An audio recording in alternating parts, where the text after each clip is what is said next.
Here's a simple demonstration of how to get started with PuTTY. PuTTY is a command line terminal that allows you to access Brock's servers from anywhere. It's very lightweight and simplistic. If you used the command line program before, you know most of what I'm about to say. Otherwise, don't worry, it's easier than it seems. First, let's open up PuTTY and log in. To connect to Brock's server, type sandcastle.cosc.brocku.ca in the hostname box. To log into the server, type your Brock username and then your COMPSI password. This password might be different from your Sakai login, so make sure it's the correct password. When you enter your password, the terminal won't show anything. Don't worry, that's intentional to protect your privacy.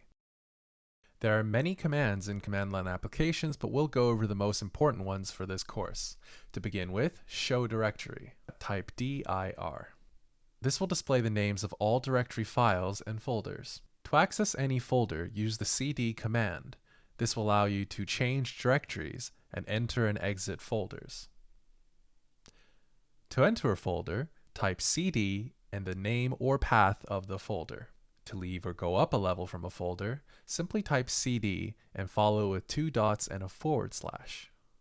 To host your own files, you'll need to make a folder called public_html in the root of your Brock drive. We'll do this with mkdir, also known as make directory. To do this, type mkdir space, then public HTML.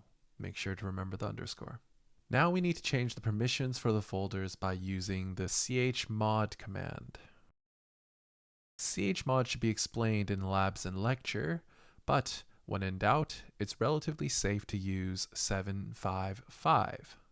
This allows the owner, you, to read, write, and execute, and allows everybody else only to read and execute.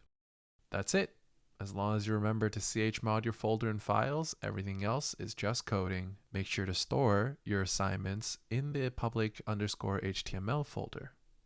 Best of luck.